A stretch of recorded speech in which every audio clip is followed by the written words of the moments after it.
الحمد لله الحمد لله نحمده ونستعينه ونستغفره ونؤمن به ونتوكل عليه ونعوذ بالله من شرور أنفسنا ومن سيئات أعمالنا من يهده الله فلا مضل له ومن يضلله فلا هادي له ونشهد أن لا إله إلا الله وحده لا شريك له ونشهد أن سيدنا ومولانا محمدا عبده ورسوله أرسله بالحق بشيرا ونذيرا من يطع الله ورسوله فقد رشد ومن يعصهما فإنه لا يضر إلا نفسه ولا يضر الله شيئا قال الله تعالى في القرآن الكريم والفرقان الحميد أعوذ بالله من الشيطان الرجيم بسم الله الرحمن الرحيم وكلوا واشربوا ولا تسرفوا إنه لا يحب المسرفين صدق الله العلي العظيم ونفعني وإياكم بآياته والذكر الحكيم إنه تعالى جواد كريم ملك بر رؤوف رحيم. دوستانو عزیزانو، الله رب العزت د انسان د پاره د کائنات تخلیق کړی دی. د کائنات الله رب العزت پیدا کړی دی د انسان د پاره. دا انسان چې پکې ژوند کوي، وخت تیری، نو د دې لپاره یې څو اصول جوړ کړي. هغه اصول د لاندې چې دا انسان د رب العالمین اطاعت کوي، په صحیح معنو کې دا بنده دی. او کچری دا انسان د رب العالمین اطاعت نه کوي، بیا الله رب العزت څه فرمایي؟ دا هغه انسان دی چې په خپل نفس باندې په خپل ظلم کوي. وما كان الله ليظلمهم، والله رب العزت پچا باندې ظلم نه کوي. همدغه انسان ته الله رب العزت په دنیا کې وی اے انسانا، دولت، هر شی، رزق، نعمت دا می درکړي دي، اسراف ونه کوي. نن سبا د ودونو ورځ شپې رالی، یخني کلم شروع شي، ودونو ورځ شپې راشي. زما ستا د پاره په جیب کې د غریب د پاره په پیسې نه، خو د ډمانو د ټنګ ټکور د پاره ورا سره پیسې وي، د باجو د پاره ورا سره پیسې وي. چې سوره الله رب العزت فرمایي ان المبذرین كانوا اخوان الشیاطین. الله رب العزت فرمایي چې فضل خرچي والا انسان چې د شیطان جوړه دي. نو چې ته په کم ټنګ ټکور کمې پیسې ورګې، نو الریډي ته د شیطان ور شوی. حدیث شریف کی راضی نبی علیہ الصلوۃ والسلام ارشاد فرمایلی دی، ورځ په قیامت به الله رب العزت هر انسان نه د پیسې حساب کیږي وسره، چې مال له څنګه ګټلې او څنګه د خرج کړو،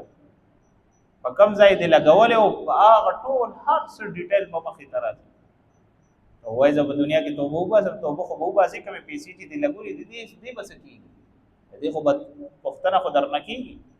که توبه وباسي د خپل ګناه توبه وباسي، کم دولت ته چې په منکراتو لګولې دی،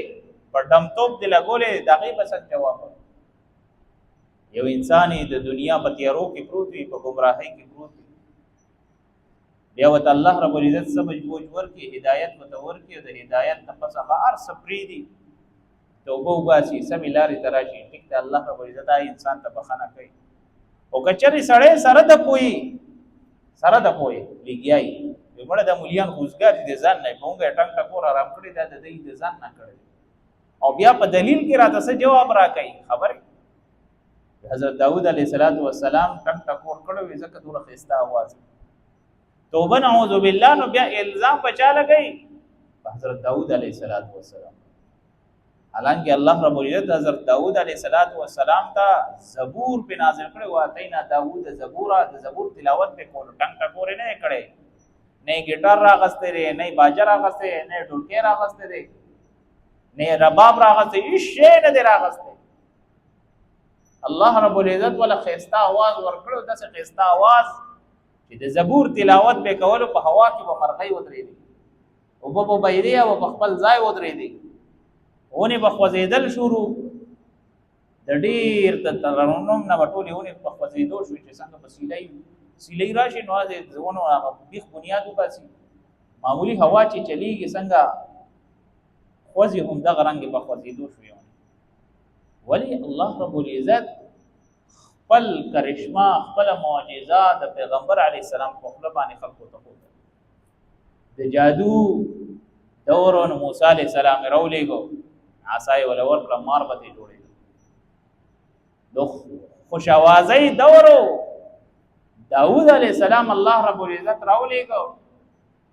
داسې خستا आवाज ولا ورکړه چې ټول خلق ته متاثر او د هنر دورو الله رب العزت حضرت داوود علیه السلام ته هنر دا ورکو چې د اوسپنې او د خدای پاک موم کړی نرم کړی په ګوته باندې دې دلته کې ګرمه او بیا ول پلپونه سټکې دار اخلاصې او بیا یې نیغه ګرمه علی بیا نیغه ارسته جوړي الله رب العزت هغه ته اوسپنه موم کړ چې کوم اوسپنه په کوم طرف ته اوله کوم زره به ته جوړولا ډال به ته جوړو تور به ته جوړولا سشي به ته جوړو ډیر په سانتیا به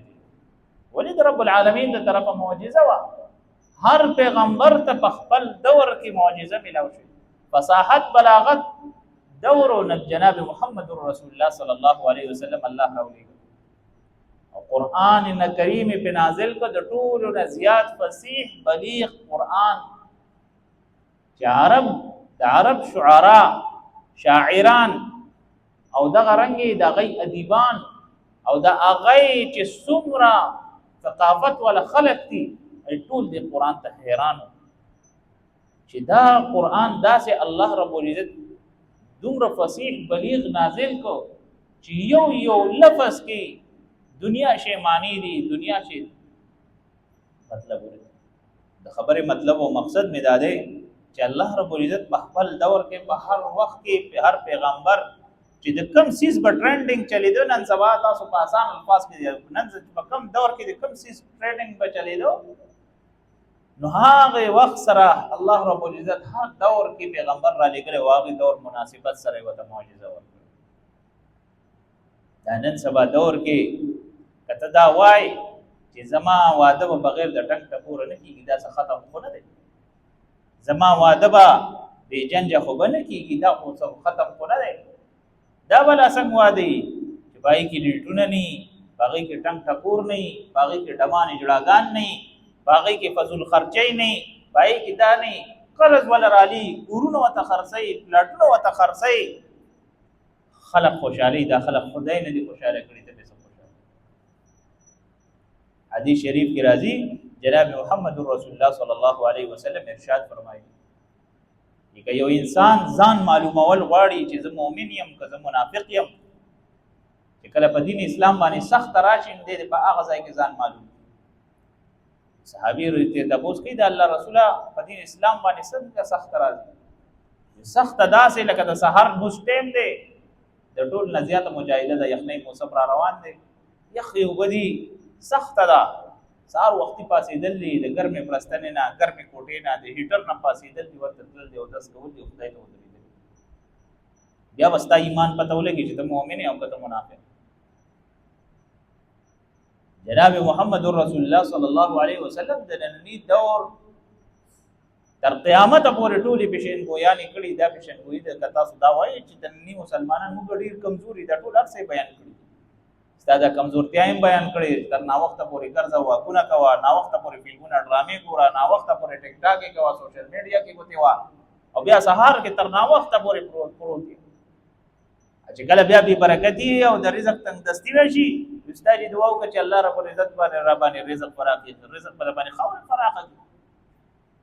تو ونعوذ بالله الله رب العزت استاد پلار په کوټه کې ونه دی ناس چې د خپل خوخه کې او خپل خوخه بچلېږي او کې به هغه څه چې سستا خوخی او درب نه بدوا ده کې الله برکت راکړي یا الله بخنه مې وکړي په جنت البقیع کې ځای راکړي او مرګ راته په کوم ځای کې غواړي په خانه کعبه کې غواړي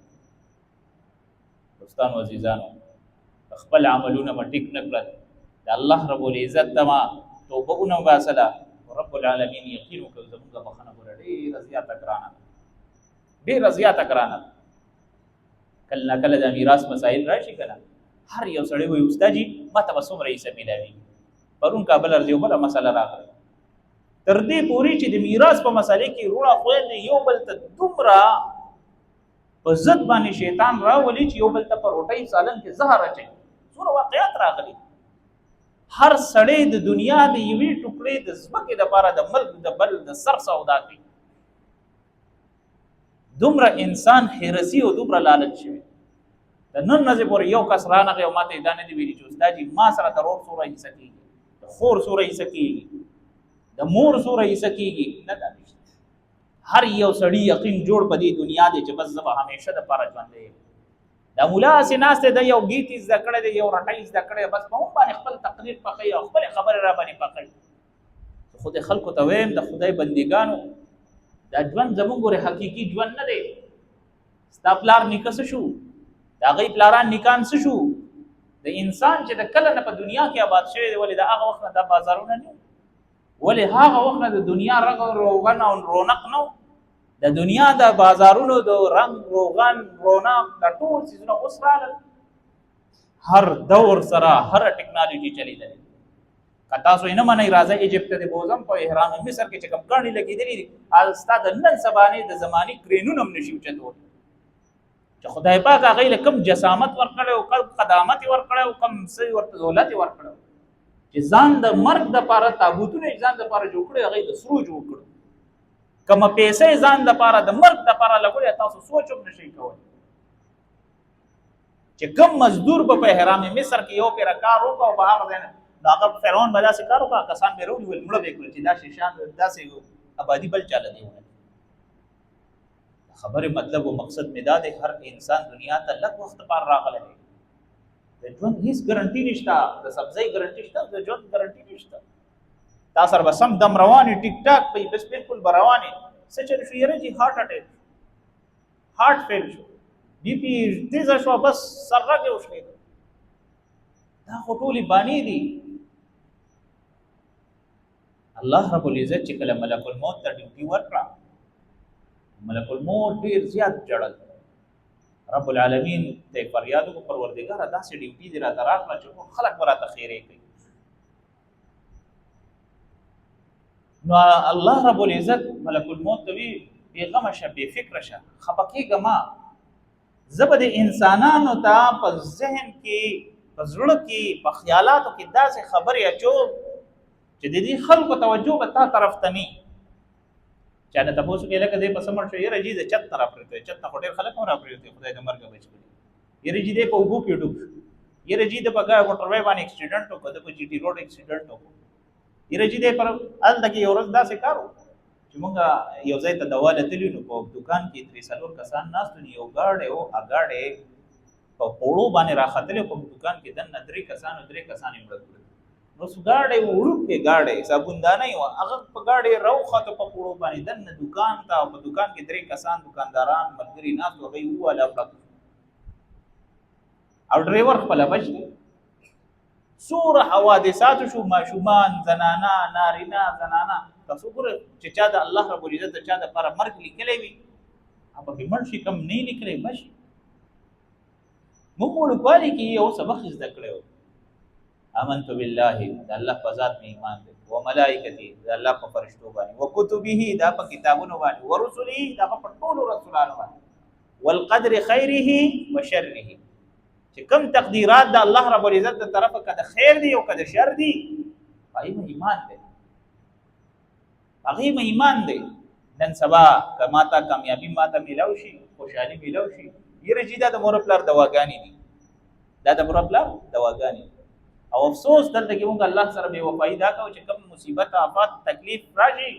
یره جي دا د الله رب العزت مرضي ده جو کوم د خیر خبره هغې نسبت موږ الله ته کوو او چې کوم د شر خبره یا تکلیف خبره هغې نسبت چا ته کوو الله حالانکه الله رب العزت انسان ته د دنیا ټولو نه غټ نعمتونه ورکړي دي که انسان هر څومره غریب دی غریب دنه خدای پاک صرف دا 2 سترګې والی دی په د دنیا نشي لیدلی د دنیا یو طاقت شته چې ته بیا په کروڑونو په اربونو روپو بیا دلته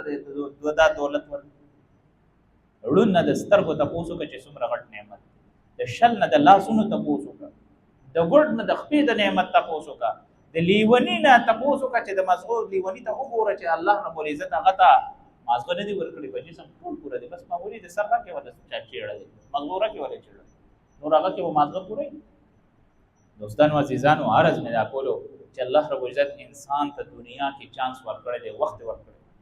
په دې وخت نه تا فایده وانغسته او دا دنیا کې دا وخت په له لعب باندې په فضولیات او په بکواساتو باندې په فضول خرچي او په اسراف باندې تیر کړ او یاد ساتئ چې دا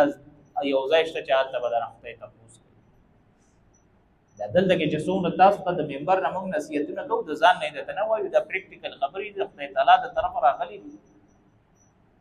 د قیامت د سحره پورې د قرآن هغه خبره به کېږي چې کوم په قرآن کې ذکر شوي دي د حدیث کې کوم ذکر شوي ده ټولې هر څه خبرې چې کوم جناب محمد رسول الله صلی الله علیه وسلم نه مذکور دا زما د خېټې خبرې نه دي یا زما د زړه خبرې نه دي یا زما د مغزو جوړ شوي خبرې نه دي یا زما د خیالاتو خبرې نه دي یا زما د جذباتو خبرې نه دي دا خبرې چا ویلي دي دا جناب محمد رسول الله صلی الله علیه وسلم او کچری تاسو په دې دوکه کې پراته یې چیرې الله غفور رحیم دی قران کریم کې الله رب العزت فرمایي فمن تاب من بعد ذلك واصلح فان ربك من بعد ذلك توبه بس الله سر روغه وکا دغه نه پس الله غفور رحیم دا نه چې هر ګناه کې الله غفور رحیم دی الله غفور رحیم دی الله غنی ذات دی الله چې پیسې وکا ته مخکنه او بیا په دلیل کې دا پیش کوي چې یو بدکار اخذ واقع په پاڼه کې اوپر وکړي خدای بخشش وکړي یو کمزور ترین روایت پروالی یو قوی دلیل پپریدي یو کمزور ترین روایت پروالی ست نسبت وو کې چې خدای بخنه کړي وي ته څنګه پته خدای بخنه امت جنت ته نه دیتلې پیغمبر جنت ته نه دیتلې ټول محشر میدان ته ارسه پدای پاتې خدای بخنه وکړه دوستانو عزیزانو عرض مې دادو چې الله رب العزت دنیا ته انسان را لګلې د کامیابی لپاره دا انسان ځان کامیاب دې د پاره دا نه درېږي چې دا انسان ځان په دنیا کې برباد کی او تشلاس اخرت طرف ته ذکر نبی کریم صلی الله علیه وسلم ارشاد دی الکیس من دان نفسه وعمل لما بعد الموت والعاجز من اتبع نفسه هواها وتمنى على الله عقل من د ټولو نو خيار انسان هغه دی چې مرګ لپاره تیاری وي د مرګ نه پس درې مراحل دي همیشه د په هر بیان کې په هر درس کې د قبر مرحله ده د محشر مرحله ده د پولیس صراط مرحله دریو مرحلونه به تیریږي الله به جنت ته رسي او که د دریو مرحلونه نه پورې نه شوي نو راګیر دې مولیانو موږ ته جهنم آسان کړی دی وی جنت راته ګران کړی موږ ته د جهنم خبرې کوي وی جنت خبرې نه کوي ولې د قوم چې څنګه کارونه یې څنګه فیصلې نو رب العالمین وایي چې دې سره به ما غرنګ عملونه کوو الله رب عزت موږ تاسو ته په دې باندې عمل کولو توفیق رانصیب واخر دعوانا الحمد لله رب العالمین